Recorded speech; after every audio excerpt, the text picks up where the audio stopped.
Yes, I will.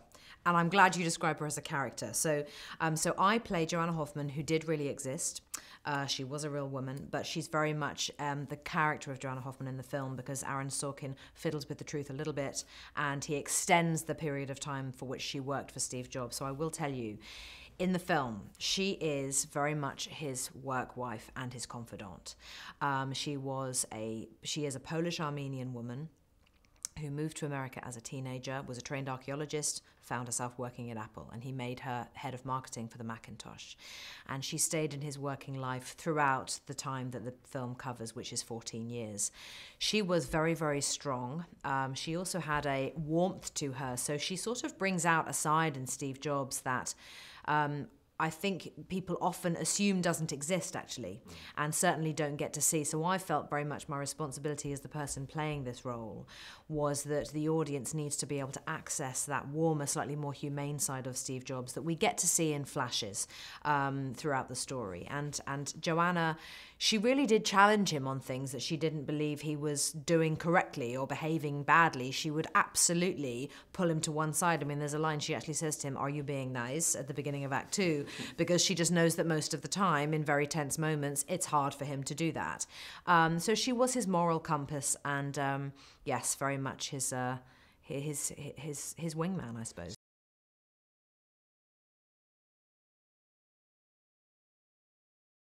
I did, yes. Yeah, I did. Spent quite a bit of time with the real Joanna, yeah.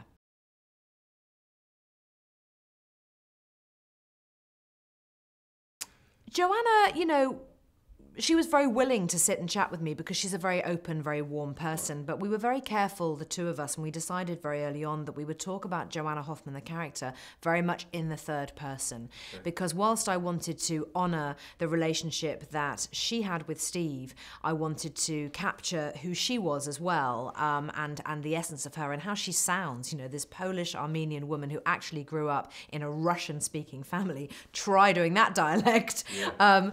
I wanted to tick all of those boxes, but at the same time, it was very much a character that I was asked to play, and so there were things that I could invent as well. She was just very generous with her stories about Steve, and actually really quite touching. It was really touching to hear some of the things she had to say for him. She had huge respect for him, and they did have a mutual understanding and strong affection for each other as friends. And I would say that the majority of her relationship with Steve was actually a very strong, profound friendship.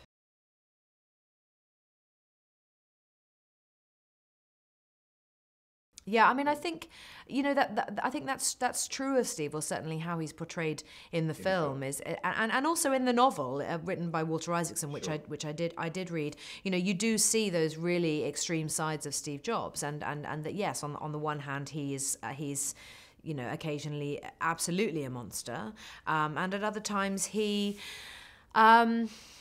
he has capacity to listen to Joanna, at least, and to reflect on his behaviour, and towards the end of the film admit, he says, "I'm poorly made," to his daughter Lisa.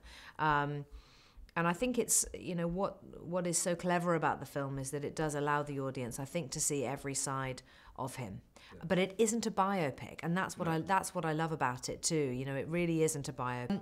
So it is different in that regard, and very unique in the way that this story is told, and it's constructed. It is these 3 acts, 84, 88, and 98, and it does focus on 45 minutes of real time backstage, and the intensity that comes with that level of environment and pressure.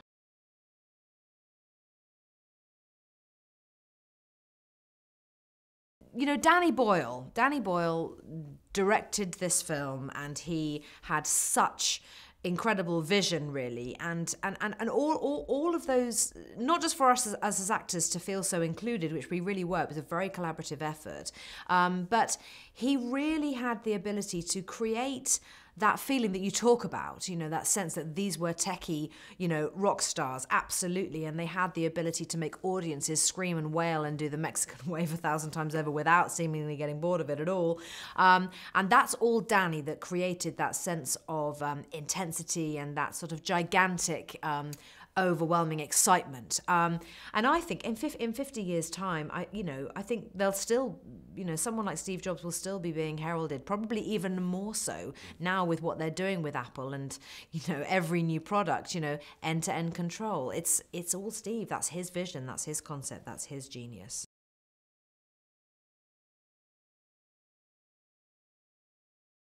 So I was given an iPad as a gift by the producers of Mildred Pierce that I filmed for HBO, and that was only back in 2010. Okay. So, and I've only had an iPhone for the last 2 years, actually, 2.5 years. I had a BlackBerry before that, and then good old box standard mobile before that. But I do remember getting my first mobile phone, and it was the size of a brick. And I had that. It was yellow and black, and I was very proud of it, actually.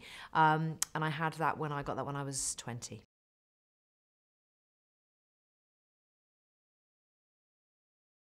You know, one of the reasons why I wanted to be a part of this film, because I very much threw my hat into the ring at the time that the part remained uncast.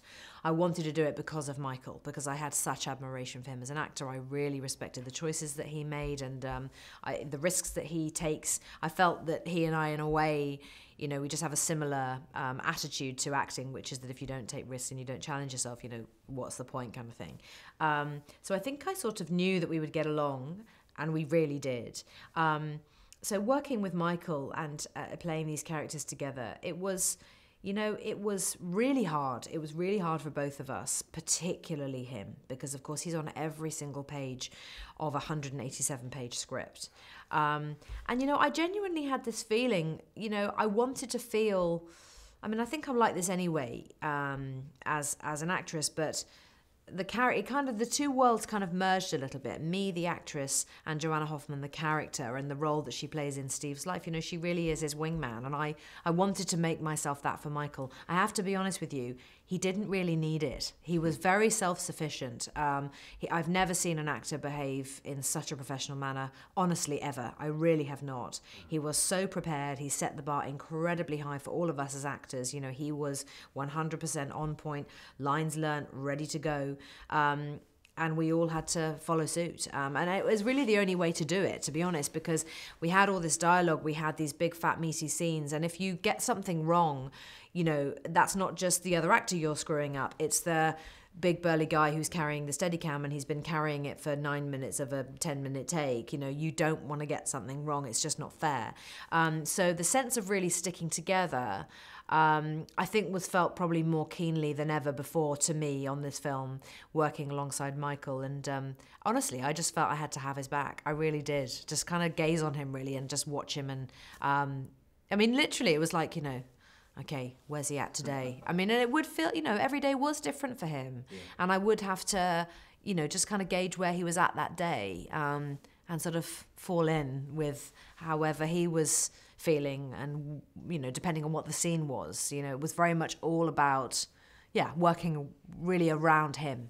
Cool. Yeah, it was such a privilege, you know. It was such a privilege to be able to do that.